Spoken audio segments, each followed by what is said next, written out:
See what On the recent Cloudflare earnings, CEO Matthew Prince, also known as the guy that took this picture and posted it's a video. This is not a picture, my friend. That's fine. We make those mistakes. it on X and That looks like a good party. did not delete it. Announced two things in the same breath. One is that the company had its best quarter in its 16-year history, $639 million in revenue. Two, he announced that he was laying off 1,100 people, which is just shy of the number Matthew. Cloudflare says AI in mode 1,100 jobs obsolete. This is like a what's wrong with this title? It's just like it doesn't make sense as a. It's not English. Cloudflare says AI mode 1,100 jobs obsolete even as revenue hit a record high. His staff stopped him. He's like, he wanted that 1.1.1.1 again. He wanted to lay off 11 more people, but they're like, come on, Matthew. And so he's like, yeah, he went on this call and he's like, congratulations, team. We had our best quarter in the history of the company. And also, we're firing 1 in 5 of you. So thank you. Thank you all for your hard work. Here is your severance. And this is like really unfortunate, like really crappy. But yeah, I was actually like, I think like only one time in my career I was actually laid off. And it was an internet cafe in London. Yeah, it wasn't so bad for me because I didn't really care like at the time. So like the one time I lost a job as such. One time was very close because the company that I was working for was actually a month after I left. They actually, one of their customers didn't pay money, didn't pay their contract. They had to lay off quite a lot of people, and probably I would be one of them. But I actually left like a couple of weeks before that, so I was lucky. An analyst asked him on the call the obvious question. He's like, Matthew, if you just had your best quarter ever, why are you firing this many people? And he said, just because you're fit, it doesn't mean you can't get fitter. This dude is talking like a personal trainer now, dude. He's like read a David Goggins book and now he's, talking about the art of discipline. These are humans, my guy. Describing their layoff like it's a workout split. Yeah, we're doing chest, triceps, and 1,100 layoffs today. I'm going to be so sore tomorrow. And he kept going. He didn't stop there. Thank you, Matthew, for the transparency. He said that his employees have become 100 times more productive, bro. 100 times, dude. You take any given the companies that report go back on the recent where's the this little signal that we one thing that is really okay, so like I already have to not to show the other videos. This 100x is always funny to me. Things get 100 times more productive. How come? Like, so people didn't do anything? Like I like understand like when they say like, yeah, with AI, we are like 10% or 20%, or like 50%. That's kind of achievable. But like 100 times more productive, it's someone that just doesn't know what he's talking about. This guy compared his employees to a screwdriver, bro. And like, the laid off employees are listening, the families are listening, dude, and Cloudflare engineer's wife is listening to her husband being called a screwdriver. Whenever we have these layoffs, there's always this little signal that we get as observers as to what the market is looking for. And here's what Matthew said. He said the productivity gains from the people directly creating code have been incredible, and a lot of the support roles behind them are not going to be the roles that drive companies going forward. Now, the word support roles, yeah, it's like some of those corporations, like they don't really care about the current customer too much. It's like yeah, we don't care about support that much. Just like we just want to build new features. We want to have more features. We don't care about like telling you how to use our features sometimes, or like fixing the features that you don't like or that you think they are actually broken.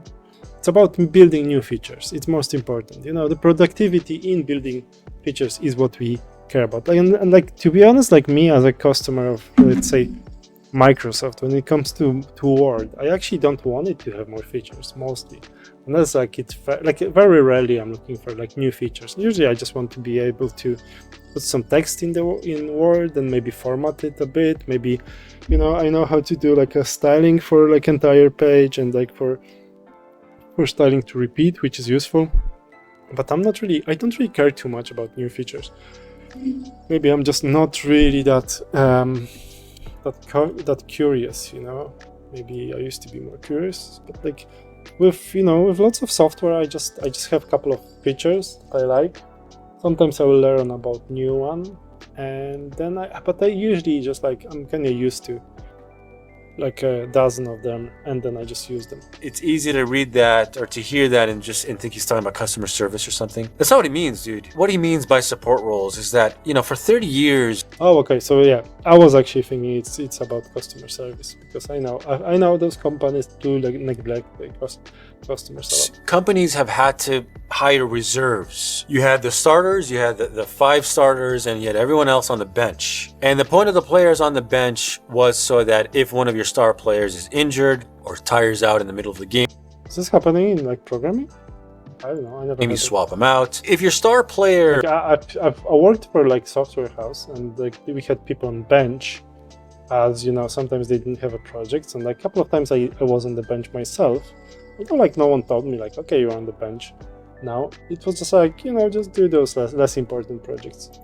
Quit or went on vacation or something. This was a really scary thing for a lot of companies, especially smaller companies where one person held a shit ton of institutional knowledge. So you'd have to hire like redundancy, like backups who get onboarded and don't really do much other than just hold the knowledge. It was basically insurance. But what companies have now sort of noticed is that you don't need a bench anymore in a sense. Yeah, you can just record the knowledge of the experienced guy and feed it to AI. Since you don't need these backups because Claude is the backup. If you're looking for a and it's not really as much. Mediocre dev, look no further than Claude, dude. Like, imagine your star player quits. Before you'd be screwed. Now you just open up a Claude instance and you ask questions. You can get by, right? It's not going to be perfect. And so that's what Matthew meant by support roles. Yeah. Are they going to like rehire lots of people now? Or is this, when was it? I didn't notice actually when was the article, or when they got rid of those people, because then like I was reading a bunch of articles now that companies are rehiring people. A lot of the ones that they actually sacked before. So maybe that's what's happening as well. His last name is Jevons. The S is part of his name. So he is a Victorian dude. He died in 1882. In 1865, he noticed that when the steam engine got more efficient, the demand for coal went up, not down. Yeah, because they just wanted to have more engines. It was cheaper to run the engine, so they could actually buy more and run more. Yes. That's an interesting thought, although like how does it apply? We will learn actually, obviously, because Mo will tell us. Sort of quotes Jevons Paradox, and they say, look, guys, I know it's unintuitive right now, and I know we can't imagine it, but demand for software will go up. We're going to be making 50 times more, 10x more software, 50x more software. Yeah, but this is a limited number, which is obviously he will probably say, yeah, I know, we can actually use more software, but we are not really able to pay for like. Yeah, I think there is a limited amount of software you can use at any given time. And even if we learn a new software, let's say, like I remember like maybe 10 years ago, I was doing already like a web development and stuff. And I did like for funsies, I did a 3D Studio Max course. And obviously I learned a new software, and very complicated one, like very, very interested, like very interesting software. But like I wasn't able to actually apply it, so I forgot it. So, so sometimes knowing more software is not always like using more software, like you have a limited amount of scope that you can focus on. And then like, beyond that, even if you learn new app, you might not actually have time to use it. I'm like hearing that, and I'm like, dude, what do you mean by 50x more software? Like, you want to take the current like why would you like state of software and 50x that in volume? Like, are you out of your mind, dude? Yeah, so what will be there? Like how many, if those, like, let's say like in this scenario, those like everyone is creating more software. Does it mean that they're making more money? It just means that there's more fragmentation of software, which might be actually good, because it might mean that, me and like someone else there is actually be able to create their software and compete with those companies. That would be nice, actually. That would be a good one. So, maybe that's an output we want. And like if the big companies like Google's and the Microsoft's are actually using AI to code, this means that their applications, their software gets worse. So actually, we might be able to compete with them because we are using the same tools, and our shitty software that we build with this AI might actually be able to compete with their shitty software because they are screwing it. Yeah. Like, I have enough software. I want better software. I want less software. Dude, 50... Yeah, that's actually with me as well. I just don't want to have more software. I don't have to be using more features because there's a limited amount of things I need. And like if I have my code editor and bunch of like extensions for that, that's enough for me. I can handle, if I'm vibe coding, I can handle one LLM sort of client for vibe coding. I cannot more, like 50. I cannot do multiple. I can only use one app for video editing, and I'm not gonna use 3 or 7. Even if there is more. And as I'm saying, there's a limited amount of features I could be working with. X more apps on my home screen, 50x more notifications, 50x more bugs. I don't want any of that. Sometimes I remember in one job, I joined a new job once, like some time ago, let's say. It happened multiple times. You start a new job, and then you have to learn all of their stuff. So there's a lot of overwhelming amount of knowledge. And sometimes someone will show you, we've got this channel actually that will tell you, when the development environment builds, and there's another one like this for dev. So there's one for dev, there's one for production, there's one for testing, there's another one for other system, and at one point you start loading those things into your Slack, and then you get a bunch of notifications, and then also you have people actually writing to you.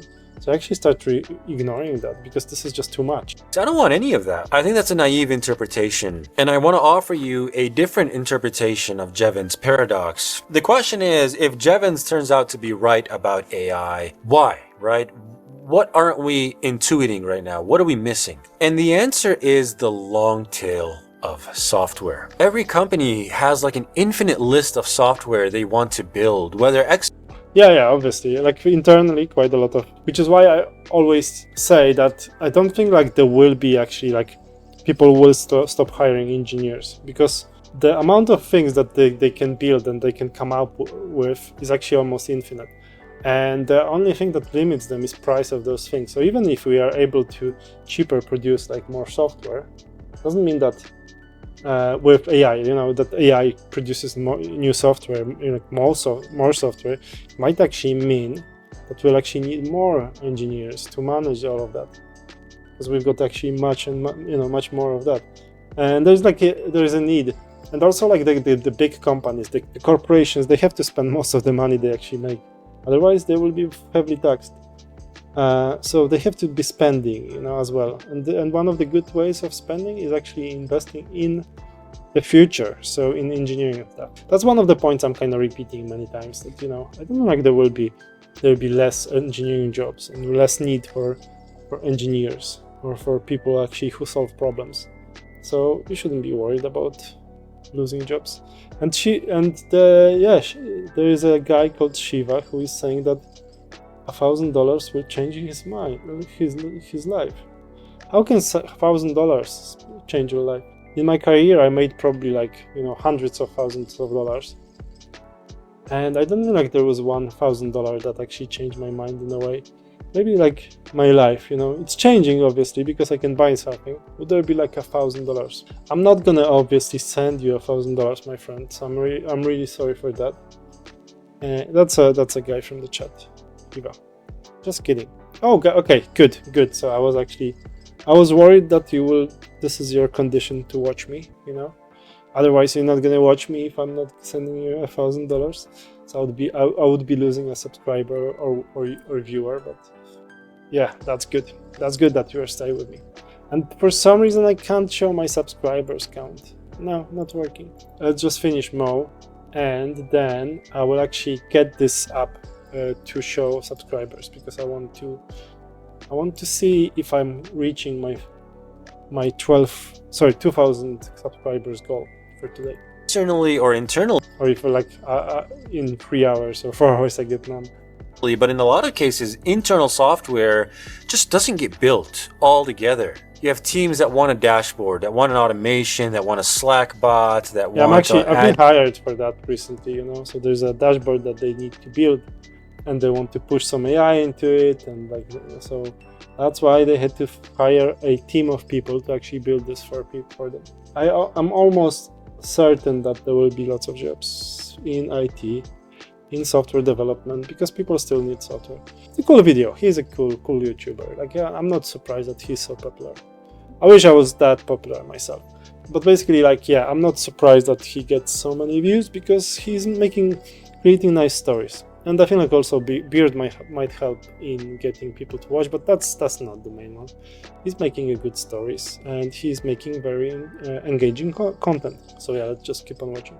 I like the stories. He's constructing a nice story. I think that's storytelling is actually something that it's very useful on YouTube, and I'm probably not thinking about that enough. Welcome, guys. I can see that a couple of people joined now. So make sure to subscribe. Unfortunately, my subscribers count is not going to show for now.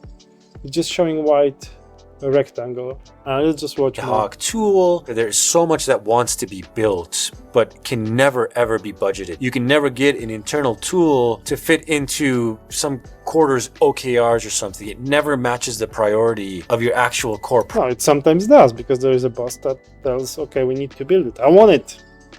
Or there's a bunch of bosses that, let's hire 10 people, let's build this thing. And that's why I've been hired a couple of times, because someone said, we need to build this. And then sometimes they change mind after a few months, and then they will keep you on the payroll for a while. I've been actually, in one job, I was actually hired for some projects, and they thought that they actually need some sort of front end, design systems and stuff. And then I built it, and no one needed that. But it was a very well paid job. It was very nice and very cushy job. So I just didn't want it to go. But after a while, I just started feeling I don't really know how to build software anymore, because I'm just sitting here building something that no one needs. Why am I here? There's no denying that AI is very good at building ad hoc tools that you don't really care about their quality necessarily, like internal dashboards. Yeah. I'm saying, I'm building that now. And, the documentation says that it should be tested and should be end-to-end tested and be well documented and stuff, which, obviously AI can do it for me. An absolute horror show, the worst quality, the most outdated, nobody wants to work on it. AI is going to be a godsend. Yeah, but the thing is, I've seen lots of very badly built apps by people, horribly built things, software that is just hideous, built by people. So that's actually, I wouldn't be just saying that, just because it's being built by AI, it's actually shitty. Yeah, so there were actually lots of horrible human-built software. In the job that I was talking about, we had actually very horrible tool that was used by a couple of huge companies. They would have to write long documents, long Word documents, how to use a feature, So in order to actually set something up in the app to use one feature, they had to actually write a page of A4 with the documentation, because it was so hard to use.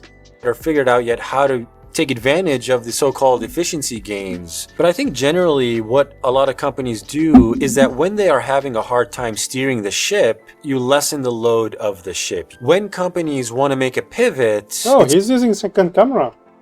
That's the first time I see. Nice. It's much easier to do that with a smaller team. There's two things you could do here. One is you wait. You practice patience. Although it doesn't make sense, because earlier he was doing lots of cuts, and he wouldn't go to the second camera, and now he's going to the second camera. Maybe the first one just didn't record or something. I wonder why. If you don't want to wait, here's what you have to do. I hope you're putting on your resume that you are an AI wizard, that you can orchestrate 10 agents like Boris. He did 300 pull requests just today. Of what? Yeah, in my current job, we are not using Claude, we are using this tool called ONA. I actually dread working with it. You prompt something, and then it goes away. It does the code and does the changes, and then it just wants to do a pull request straight away. Like it doesn't really, like it's almost really hard to actually view the code that it actually produced. So you can just like pull request that. And this is like really horrible way of working, to be honest, because obviously, like, sometimes I want to see my code, I want to see what I built. You just produce lots of pull requests and then like you just press yes, go.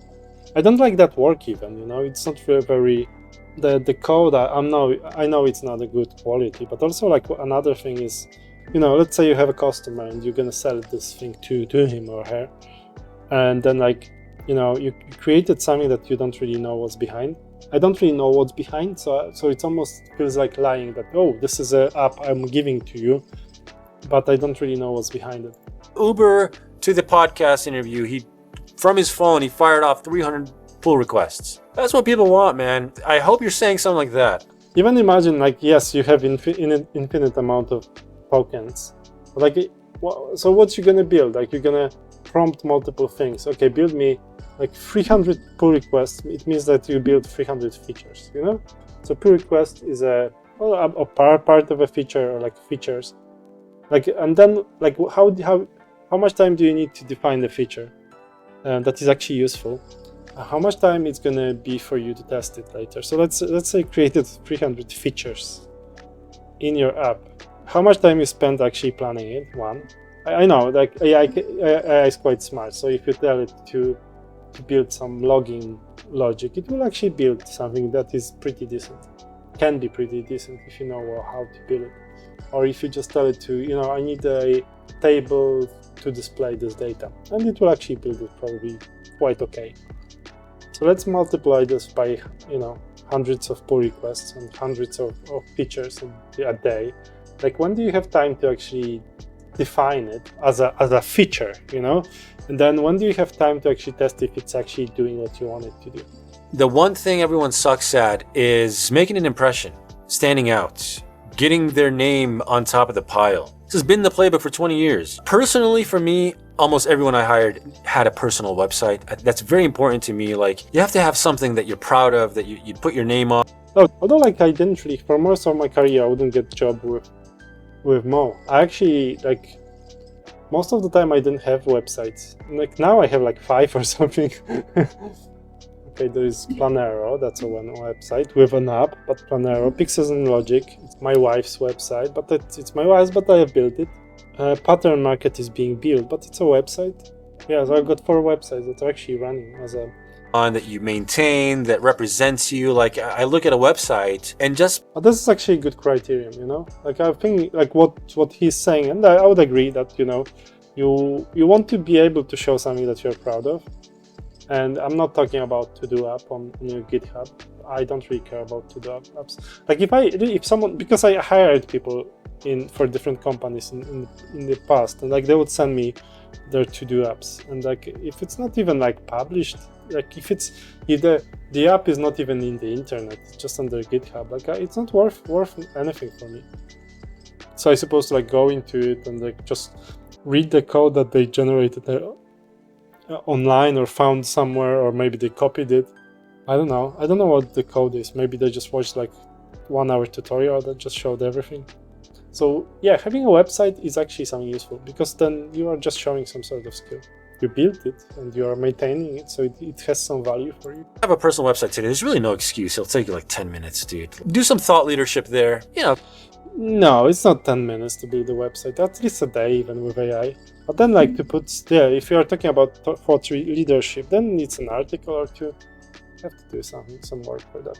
Show that you have interests of some sort. But it used to be that it was almost like 70% skill and maybe 30% all this shit that devs don't like to do. And I think now the balance has shifted. It's 70% attention, marketing, positioning yourself, and 30% skill. This video isn't about... Yeah. Okay. Yeah. So, I forgot. So, about positioning yourself. I'm actually, like, recently I've dropped this thing on LinkedIn, which is like, I'm looking for someone to do podcasts with. So basically, I just want to do like a weekly where we maybe talk news, or maybe talk something, maybe like we would find out some topic. And yeah, I'm just looking for a co-host for like a weekly live stream or something. maybe bi-weekly. I don't know, like whatever.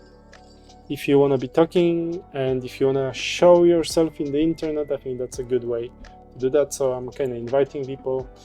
It doesn't matter how much experience you've got. It's about bouncing ideas. You might be 15 or 20, and you might have good ideas, or just like some silly ideas, and I might be able to talk about them. Or maybe you have great ideas. I don't know. You don't have to do anything. If you don't want to do anything, bro, wait for Jevons Paradox to kick in, and it'll be begging you to come back. We just don't know when that will be. Presumably, the capitalism cycle moves pretty quick. Once they max out with their current labor pool, they are going to be like, okay, we need more people. And I hope to cover more of the concrete tips on actually how to take advantage of this change in dynamics in a future video. Thanks for watching. Yeah, good video. I like that. It was a bit rambly and like some of the jokes didn't land with me, but yeah, good job, Mo. If you wanna be my co-host, let me know. Hit me up. Obviously, I might improve on your jokes. I'm feeling bad actually because like his video is being published, and I know it's gonna be interesting, but then I'm kind of jealous that he's doing so well.